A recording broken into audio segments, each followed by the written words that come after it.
आप लोग तो बहुत सारी चीज़ों में ऐसी बातें ढूंढ लेते हैं जो शायद बाजार के लिए बेहतर निकल कर आए। इस पूरे इकोनॉमिक सर्वे को पेश हुए कई घंटे हो गए। मैं उम्मीद कर रहा हूं कि आपने पूरे लेंस लगा कर देखा होगा इकोनॉमिक सर्वे में कहां कहां बाजार को उठने की गुंजाइश है। पसंद आया बाजार को सर्वे?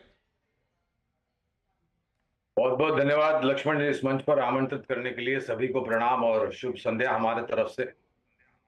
जिस प्रकार का रुख और रुझान आज बाजार में था, यही समझ में आता है कि जो इकोनॉमिक सर्वे में बातें सामने आई और जो बातें रखी गई, चुनौतियां अंतर्राष्ट्रीय मोर्चे पर तो है ही, लेकिन स्थानीय मार्केट में भी अगर आप देखें तो चुनौतियां हैं।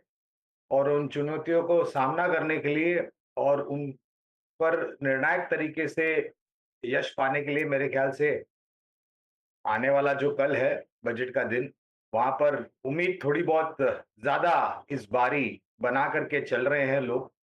और हम उम्मीद रखते हैं कि जो उम्मीद पर लोग चल रहे हैं, पूरा नहीं तो थोड़ा बहुत तो माननीय वित्त मंत्री जी श्रीमती निर्मला सीतारामन जी कुछ ऐसी घोषणाएं करेंगे जहां पर देश का विकास, खपत, ऋण की मांग में जो कमी थी वो, और उत्पादन क्षमता बढ़ाने के लिए, और सबसे महत्वपूर्ण वित्तीय अनुशासन ध्यान में रखते हुए कामकाज करेंगे, ऐसा अनुमान लगाया जा सकता है।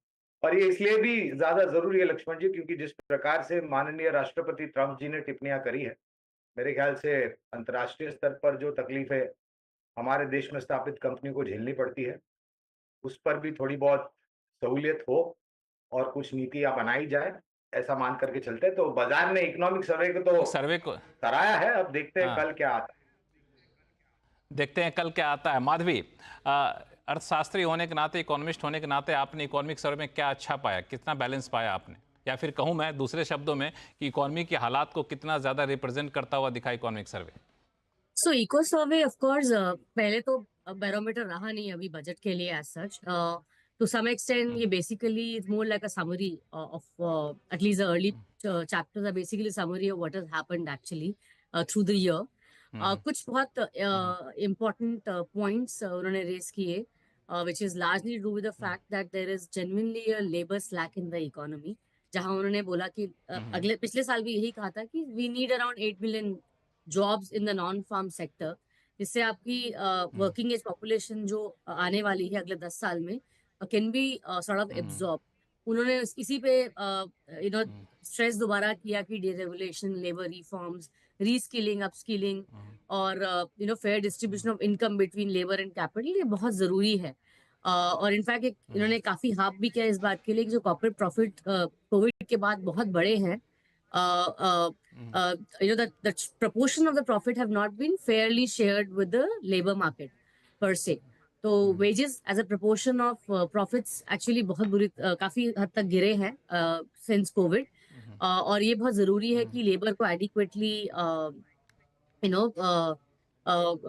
रिवॉर्ड किया जाए, ताकि there is a reason for the productivity also of labor to increase in general। तो ये काफी बहुत important बात उन्होंने बोला, स्किलिंग और productivity share to be adequately distributed between labor and capital। तो that is very important. And उसी पे उन्होंने एक और काफी इम्पोर्टेंट पॉइंट रेज किया, वो एआई का किया कि इतना कंप्लेसेंसी मत रखिए with regard to AI, because India ultimately is a services sector economy, largely IT services and non-IT services in terms of exports, and this AI का जो nascent stage है, it has to be understood कि it could probably lead to bigger problems in the long run. So I think to somewhere you need to not be very complacent about the AI led employment hurt that we can face in the sector। बिल्कुल। तो ये सारी बातें सामने आई हैं।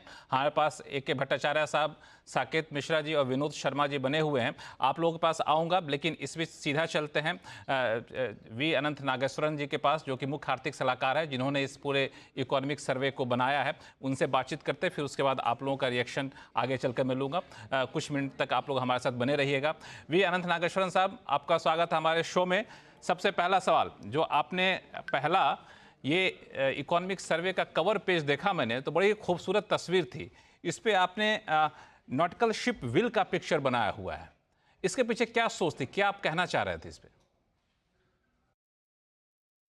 we need to basically steer the ship or navigate the economy through uncertain, turbulent waters as the global economic and political environment that used to prevail over the last 20, 30 years are now giving way to a new equilibrium. Therefore, we have to be very steady and steer the ship through these uncertain waters. That was the logic behind the cover. बिल्कुल, ये cover page की जो तस्वीर होती है वो हर बार economic survey में चर्चा का विषय रहता है। एक बार कभी थाली बनाई गई थी, कभी चाइना का ग्राफ बनाया गया था और ये शिप व्हील बनाया गया है। लेकिन आपने जैसा कि बताया कि एक पूरा ग्लोबल चीज़ें जिस तरीके से लैंडस्केप चेंज हो रही है उसको रिप्रेजेंट करता हुआ यहाँ पे दिख रहा है। तो आपने इस सर्वे में एक जो बात कही वो ग्रोथ को, सबकी नज़रें उसी पर टिकी रहती है, 6.3 to 6.8%। तो इसमें आपको अपसाइड डाउन साइड रिस्क कहाँ दिख रहा है, चूंकि IMF ने 6.5% का अनुमान दिया है? That's right. I think at the moment we would say that the range is broad enough to cover both the potential for upside and the downside. So the midpoint is somewhere between 6.5 to 6.6%. So right now we don't feel that the risks are tilted to any one side at this point. देखिए, दरअसल ये जो आपने 6.3 to 6.8% कर दिया, ये लगातार दूसरा साल है जब ग्रोथ 7% से नीचे हो रहा है। लोगों का कंसर्न ये है कि एक तरफ 2047 तक विकसित भारत का हमने टारगेट रखा है, तो ऐसे में ये ग्रोथ एस्टिमेट जो है के हिसाब से चले तो विकसित भारत का टारगेट पूरा कर पाना कितना फिजिबल दिख रहा है आपको?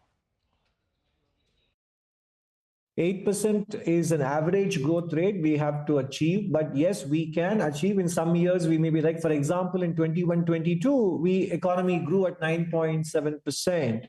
So there will be years in which we can do better than 8%, and there will be some years when global situation is still evolving, that growth rate may be on the lower side. So in that sense, it doesn't necessarily mean that India will have to give up its goal of being a developed nation or Viksit Bharat by 2047. बिल्कुल perfect. दरअसल हो क्या रहा है कि budget से पहले एक बहुत ही ज़्यादा डिमांड आ रही है, इस पे चर्चा हो रही है, वो है कंजम्पशन ग्रोथ को कैसे बढ़ाया जाए। कंजम्पशन बहुत स्लो पेस में चल रहा है। इकोनॉमिक सर्वे में कंजम्पशन बढ़ाने के लिए बहुत ठोस उपाय मुझे दिखे नहीं। आप लोगों ने क्या सोचा इसके पीछे? So last time there was so much concern about rural consumption and everybody spoke about the K-shaped recovery in rural India, urban India doing well, etc. Now the shoe is on the other foot. Rural consumption is doing very well and people are saying urban consumption is not going well. So it is very clear that the concerns that were expressed about rural consumption were cyclical in nature. So it rebounded and now it is continuing to do very well. So urban India, the same thing may happen. Some of the consumption slowdown could very well be temporary, brought about by some of the macroprudential actions taken, etc. And right now, one of the issues we would like to address urban consumption, not necessarily through fiscal policy, that's a separate issue. We are basically saying that deregulation so that the cost of doing business comes down, so that small and medium enterprises can grow, hire more people, and that is how you create income growth and consumption growth. The second approach we have tried to, indication we have given for urban consumption is private sector itself to look at its hiring and compensation practices, which can automatically become a mutually reinforcing cycle of demand growth and production growth, employment, income growth, again, consumption growth. So these are the two dimensions through which we are addressing the consumption story from a long-term perspective. Back to you. बिल्कुल last question मैं आपसे पूछना ये चाहूँगा Nageswaran sir के इसमें आपने कई सारे